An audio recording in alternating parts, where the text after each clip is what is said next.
ओम शांति। आज 5 अगस्त 2024 के बाबा के अनमोल मधुर महावाक्य सुनेंगे। आज की मुरली में बाबा विशेष ब्रह्मा बाबा का महत्व बताते हैं। बाबा कहे, कई बच्चे कहते हैं हमारा तो डायरेक्ट कनेक्शन शिव बाबा के साथ है। बाबा कहे, जब तक ब्रह्मा मुखवंशावली न बने तब तक वो ब्राह्मण नहीं, वो शूद्र ही है। जिसने बाप को पहचाना नहीं, अलौकिक बाप को पहचाना नहीं, उससे बाबा से डायरेक्ट कनेक्शन कैसे रख सकते हैं। तो इसलिए बाबा कहे, तुम बच्चों को ब्रह्मा बाबा के महत्व को भी समझते हुए हर एक के अंदर वो रिगार्ड ब्रह्मा बाप के लिए भी जरूर बिठाना है। ये तो जरूर है कि सारे विश्व के अंदर ब्रह्मा का मंदिर मुख्य रूप से तो एक ही है। ब्रह्मा बाबा निर्माण जरूर है, लेकिन ये नहीं कि उसका महत्व नहीं है। शिव बाबा भी उनके मुख द्वारा हम बच्चों को ज्ञान देते हैं। तो इसलिए आज बाबा ने थोड़ा कड़ा शब्द यूज किया, जो ब्रह्मा को नहीं मानते वह शूद्र ही है। तो सुनते हैं आज के बाबा के अनमोल मधुर महावाक्य। ओम शांति।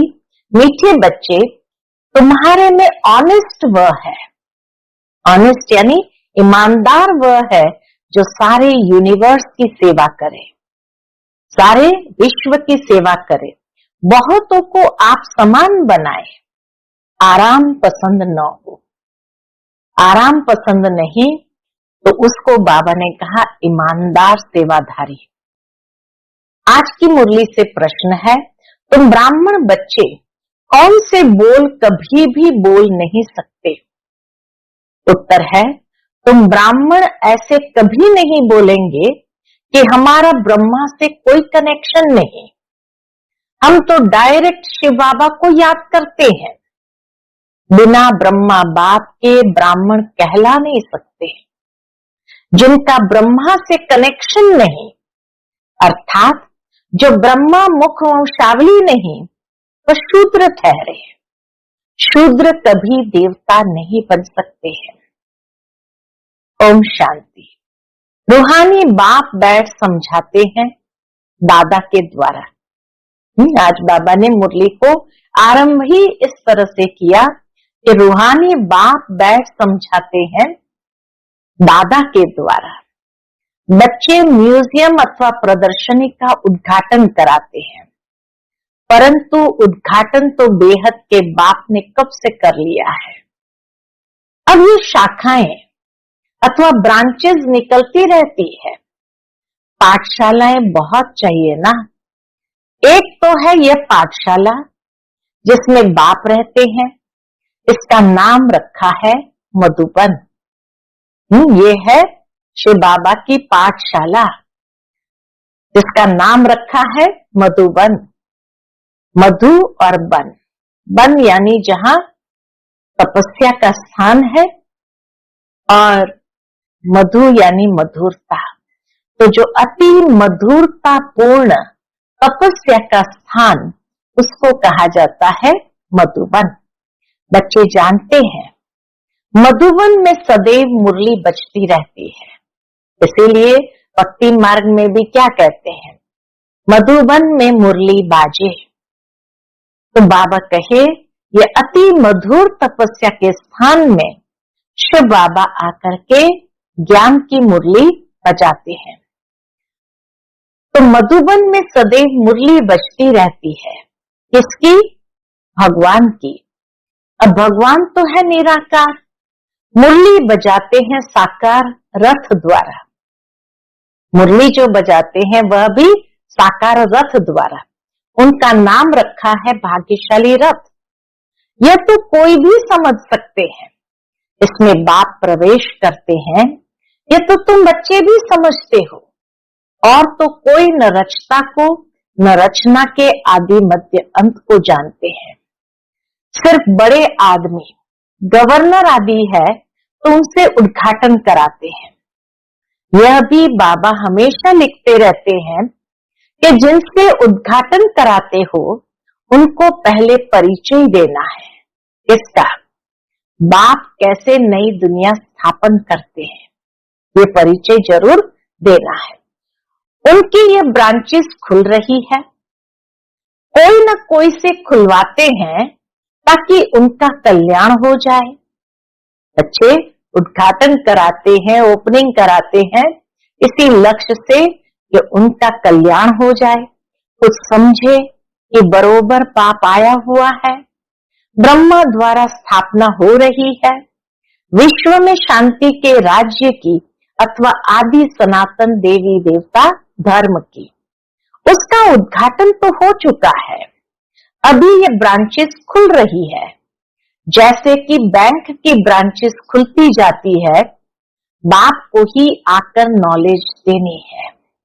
ये नॉलेज परमपिता परमात्मा में ही रहती है, इसलिए उनको ही ज्ञान सागर कहा जाता है। हाँ, ये ज्ञान सिर्फ परमात्मा में ही होता है, इसीलिए उनको ज्ञान सागर कहा जाता है।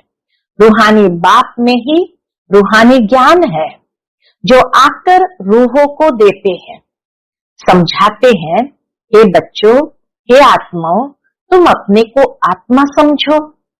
आत्मा नाम तो कॉमन है, महान आत्मा, पुण्य आत्मा, पाप आत्मा कहा जाता है, तो आत्मा को परमपिता परमात्मा बाप भी समझा रहे हैं। बाप क्यों आएंगे?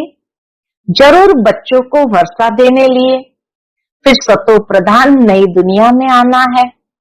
वर्ल्ड की हिस्ट्री ज्योग्राफी रिपीट कहा जाता है। नई अथवा पुरानी दुनिया मनुष्य की ही है। बाप कहते हैं मैं आया हूं नई दुनिया रचने, बिगर मनुष्य के तो दुनिया होती नहीं। नई दुनिया में देवी देवताओं का राज्य था, जिसकी अब फिर से स्थापना हो रही है। अभी तुम बच्चे शूद्र से ब्राह्मण बने हो, फिर तुमको ब्राह्मण से देवता बनाने आया हूं।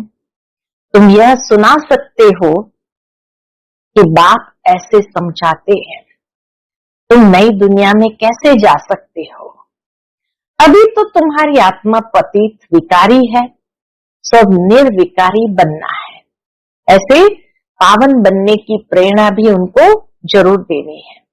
जन्म जन्मांतर के पापों का बोझा सिर पर है। पाप कब से शुरू होते हैं?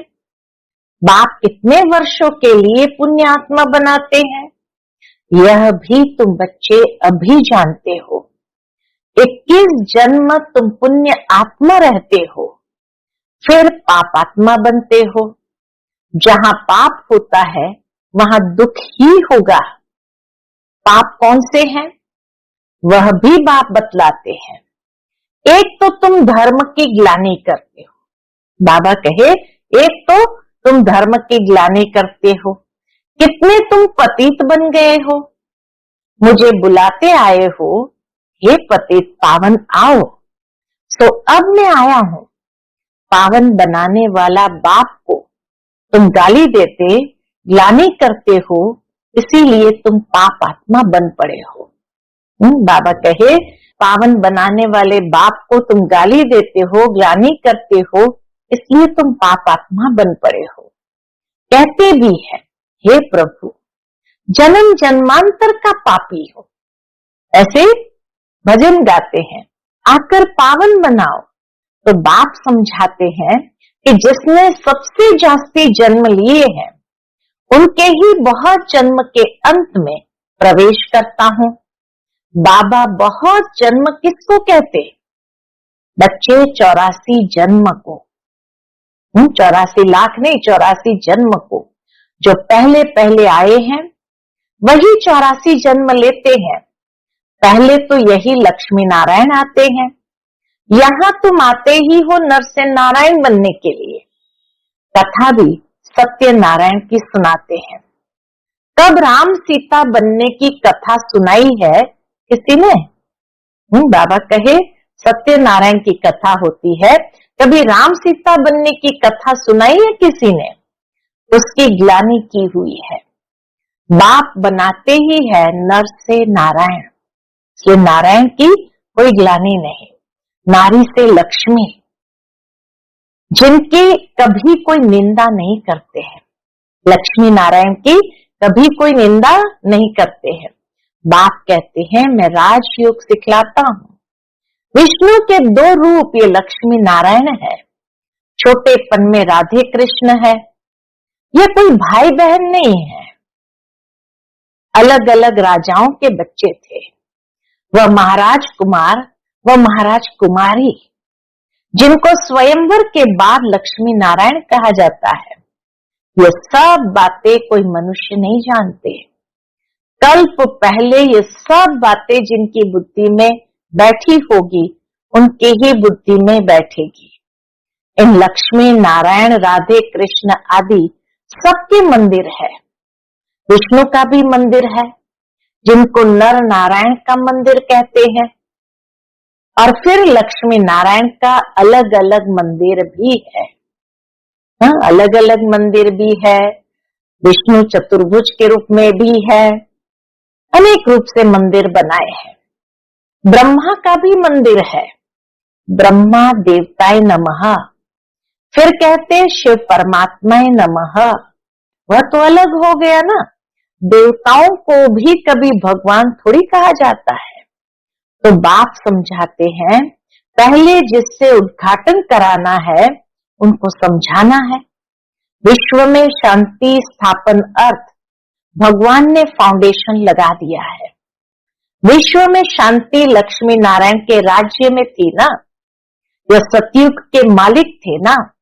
तो मनुष्य को नर से नारायण, नारी से लक्ष्मी बनाने की ये बड़ी गॉडली यूनिवर्सिटी है, अथवा ईश्वरीय विश्वविद्यालय है।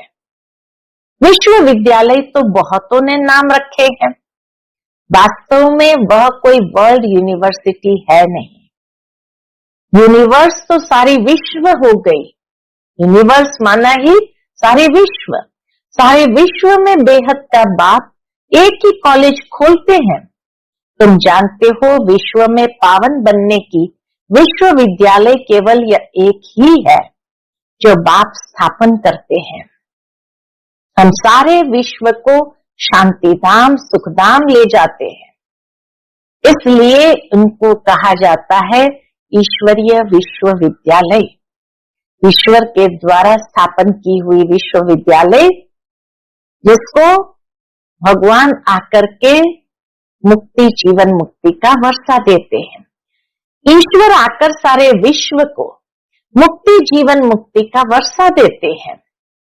कहां बाप की बात, कहां ये सब कहते रहते यूनिवर्सिटी। यूनिवर्स अर्थात सारी दुनिया को चेंज करना, ये तो बाप का ही काम है। हमको ये नाम रखने नहीं देते और गवर्नमेंट खुद रखती है। गवर्नमेंट की विश्वविद्यालय अनेक है, लेकिन जो सचमुच विश्व के लिए विद्यालय है वो नाम गवर्नमेंट रखने नहीं देती है। ये तो तुमको समझाना है, वह भी पहले तो नहीं समझाएंगे। बोलो हमारा नाम ही है ब्रह्मा कुमार कुमारियां। इनका ब्रह्मा नाम ही तब पड़ा है जब बाप ने आकर रथ बनाया है। प्रजापिता नाम तो मशहूर है ना, वो कहां से आया? बाबा कहे जब नाम मशहूर है प्रजापिता ब्रह्मा, वह आया कहां से? उनके बाप का नाम क्या है?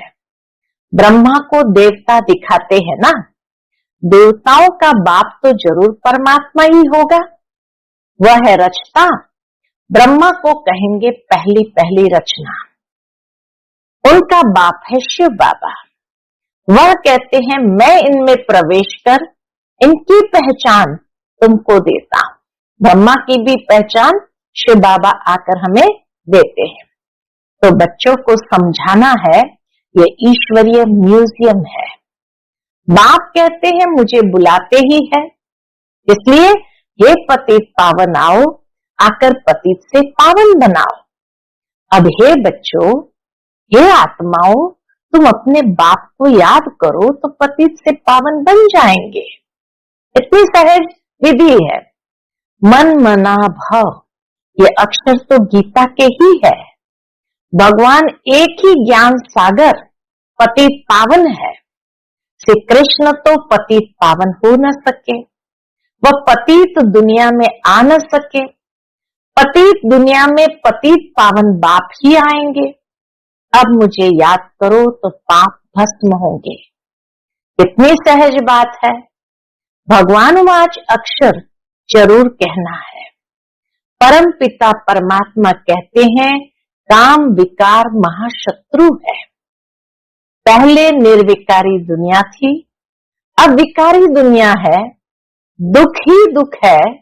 निर्विकारी होंगे तो फिर सुख ही सुख होगा। तो यह समझाना है। भगवान वाच क्या? काम महाशत्रु है। इस पर जीत पाने से तुम जगत जीत बनेंगे। एक बाप को याद करो। हम भी उनको याद करते हैं। जैसे कोई कॉलेज खुलता है तो उसका भी उद्घाटन कराते हैं ना। यह भी कॉलेज है। ढेर सेंटर्स है। सेंटर्स में टीचर्स मुकरूर है। टीचर को भी ख्याल जरूर रखना चाहिए। बाबा नए नए सेंटर्स पर अच्छी अच्छी ब्राह्मणियां टीचर्स को रखते हैं, इसलिए कि जल्दी जल्दी आप सामान बनाकर फिर और सेंटर्स पर भागना चाहिए सर्विस को उठाने लिए। देखेंगे कौन कौन ठीक रीति मुरली पढ़कर सुना सकते हैं, समझा सकते हैं, तो उनको कहेंगे अब तुम यहां बैठ क्लास चलाओ। ऐसी ट्रायल कराकर उनको बिठाकर चला जाना चाहिए। नए नए सेंटर्स खोलने के लिए चले जाना चाहिए और जगह सेंटर जमाए। ब्राह्मणियों का काम है एक सेंटर जमाया फिर जाकर और सेंटर जमावे। एक एक टीचर को 10-20 सेंटर स्थापन करने चाहिए। सुना बहने बाबा क्या कहते हैं? एक एक टीचर को 10-20 सेंटर स्थापन करने चाहिए। बहुत सर्विस करनी चाहिए। दुकान खोलते जाए, आप सामान बनाकर कोई को छोड़ते जाए। दिल में आना चाहिए कोई को आप सामान बनाकर तैयार करूं तो और सेंटर खुले। परंतु ऐसे ऑनेस्ट कोई विरले रहते हैं। ऑनेस्ट उनको कहा जाता है जो सारे यूनिवर्स की सेवा करे। ऑनेस्ट यानी ईमानदार। ईमानदार उनको कहा जाता है जो सारे विश्व की सेवा करे। एक सेंटर खोला, आप सामान बनाया, फिर दूसरे स्थान पर सेवा की। एक ही स्थान पर अटक नहीं जाना चाहिए। अच्छा, किसको समझा नहीं सकते हो तो और काम करो। उसमें देह अभिमान नहीं आना चाहिए। मैं तो बड़े घर की हूं, ये काम कैसे करूं, हमको दर्द होगा। थोड़ा भी काम करने से हड्डी दुखेगी, इसको देह अभिमान कहा जाता है। सुना? थोड़ा भी काम करने से अगर हड्डी दुखेगी तो इसको भी देह अभिमान कहा जाता है। कुछ भी समझते नहीं। इतने सूक्ष्म बात बाबा समझाते हैं। देह अभिमान के भी सूक्ष्म से सूक्ष्म परिभाषा बाबा ने बताई। कभी भी ये नहीं आना चाहिए अरे ये करने से मेरा हाथ दुख रहा है, मेरा पेट दुख रहा है, मेरा सर दुख रहा है। बाबा कहे ये भी देह अभिमान है। कुछ भी समझते नहीं। औरों की सर्विस करनी चाहिए ना। जो फिर वह भी लिखे कि बाबा फलाने ने हमको समझाया, हमारी जीवन बना दी। सर्विस का सबूत मिलना चाहिए। एक एक टीचर बनना चाहिए। फिर खुद ही लिखे बाबा हमारे पिछाड़ी ढेर संभालने वाले हैं, हमने बहुत आप सामान बनाए हैं, हम सेंटर खोलते जाएं। ऐसे बच्चे को कहेंगे फुल सर्विस ही नहीं करेंगे तो फुल कैसे बनेंगे। ऐसे बच्चे को कहेंगे फूल, सर्विस ही नहीं करेंगे तो फूल कैसे बनेंगे। तो जो अच्छी सर्विस करते हैं, औरों को आप सामान बनाते हैं, सेंटर खोलते जाते हैं, ऐसे बच्चे को कहेंगे फूल। सर्विस ही नहीं करेंगे तो फूल कैसे बनेंगे? फूलों का भी बगीचा है ना, तो उद्घाटन करने वालों को भी समझाना चाहिए। हम ब्रह्मा कुमार कुमारियां हैं, शूद्र से ब्राह्मण बन देवता बनते हैं। बाप इस ब्राह्मण कुल और सूर्यवंशी चंद्रवंशी कुल की स्थापना करते हैं। ब्राह्मण कुल, सूर्यवंशी और चंद्रवंशी कुल की स्थापना करते हैं। इस समय तो सब शूद्र वर्ण के हैं। सतयुग में देवता वर्ण के थे, फिर क्षत्रिय वैश्य वर्ण के बने। बाबा जानते हैं कितनी पॉइंट्स बच्चे भूल जाते हैं। पहले पहले ब्राह्मण वर्ण, प्रजापिता ब्रह्मा की औलाद। ब्रह्मा कहाँ से आए? ये ब्रह्मा बैठा है ना, अच्छी रीति समझाना चाहिए। ब्रह्मा द्वारा स्थापना इसकी, ब्राह्मणों की, फिर उन्हों को शिक्षा दे देवता बनाते हैं। हम बाप से पढ़ रहे हैं, उन्होंने भगवान वाच तो लिख दिया है अर्जुन प्रति। उन्होंने भगवान वाच तो लिख दिया है, किसके प्रति? अर्जुन प्रति। अब अर्जुन कौन था इसको भी पता नहीं। तुम जानते हो हम ब्रह्मा की औलाद ब्राह्मण है। अगर कोई कहते हम तो शिव बाबा के बच्चे हैं, ब्रह्मा से हमारा कनेक्शन नहीं, तो फिर देवता वह कैसे बनेंगे? ब्रह्मा के थ्रू ही बनेंगे ना। शिव बाबा ने तुमको कैसे, किस द्वारा कहा कि मुझे याद करो? ब्रह्मा द्वारा कहा ना। प्रजापिता ब्रह्मा के तो बच्चे हो ना, ब्रह्मा कुमार कुमारी कहलाते हो। हम ब्रह्मा के बच्चे हैं तो जरूर ब्रह्मा याद आएगा। शिव बाबा ब्रह्मा तन से पढ़ाते हैं, ब्रह्मा बाबा है बीच में। कितना बाबा भी ब्रह्मा बाबा का रिगार्ड रखते हैं। ब्राह्मण बनने बिगर देवता कैसे बन सकेंगे? तो जरूर बाबा कहे ब्राह्मण बनने बिगर देवता कैसे बन सकेंगे? मैं जिस रथ में आता हूँ उनको भी जानना चाहिए। शिव बाबा जिसमें आते हैं उनको भी अच्छी तरह से जानना चाहिए, ब्राह्मण बनना चाहिए। ब्रह्मा को बाबा नहीं कहे तो बच्चा ही कैसे ठहरा? जो बच्चा ब्रह्मा को बाबा ही न कहे तो बच्चा कैसे ठहरा? ब्राह्मण अपने को नहीं समझते तो गोया शूद्र है। शूद्र से फट देवता बने मुश्किल है। ब्राह्मण बन शिव बाबा को याद करने बिगर देवता बन कैसे सकेंगे?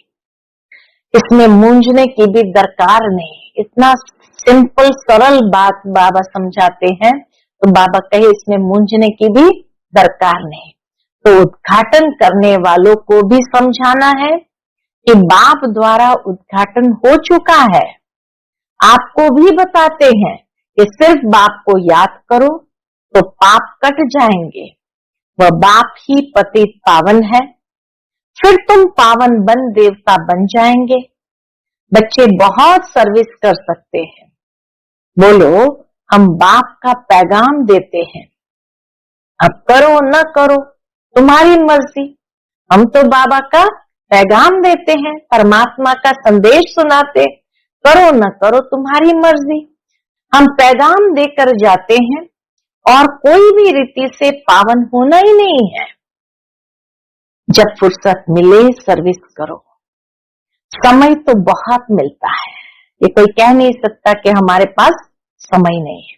अच्छा, मीठे मीठे सिकिलते बच्चों प्रति माता पिता बाप दादा का याद प्यार और गुड मॉर्निंग। रूहानी बाप की रूहानी बच्चों को नमस्ते। हम सभी रूहानी बच्चों की रूहानी माता पिता बाप दादा को याद प्यार, गुड मॉर्निंग और नमस्ते। नमस्ते, शुक्रिया बाबा, शुक्रिया। आज की मुरली से धारणा के लिए मुख्य सार है। पहली पॉइंट, नए नए सेंटर्स की वृद्धि करने के लिए आप समान बनाने की सेवा करनी है। सेंटर्स खोलते जाना है, एक जगह पर बैठना नहीं है। दूसरा, फूलों का बगीचा तैयार करना है। हर एक को फूल बनकर दूसरों को आप समान फूल बनाना है। किसी भी सेवा में देह अभिमान न आए। आज का बाप दादा का मधुर वरदान हम बच्चों के प्रति है, सर्व पदार्थों की आसक्तियों से न्यारे अनासक्त प्रकृति जीत भव। सर्व पदार्थों की आसक्तियों से न्यारे अनासक्त प्रकृति जीत भव। अगर कोई भी पदार्थ कर्मेंद्रियों को विचलित करता है, अर्थात आसक्ति का भाव उत्पन्न होता है, तो भी न्यारे नहीं बन सकेंगे। इच्छाएं ही आसक्तियों का रूप है। कई कहते हैं इच्छा नहीं है लेकिन अच्छा लगता है, तो यह भी सूक्ष्म आसक्ति है। इसकी महीन रूप से चेकिंग करो कि यह पदार्थ अर्थात अल्पकाल सुख के साधन आकर्षित तो नहीं करते हैं। ये पदार्थ प्रकृति के साधन है। जब इनसे अनासक्त अर्थात न्यारे बनेंगे तब प्रकृति जीत बनेंगे। आज का स्लोगन है, मेरे मेरे के झमेलों को छोड़ बेहद में रहो, तब कहेंगे विश्व कल्याणकारी। मेरे मेरे के झमेलों को छोड़ बेहद में रहो, मेरा मेरा नहीं, तब कहेंगे विश्व कल्याणकारी। अच्छा, ओम शांति।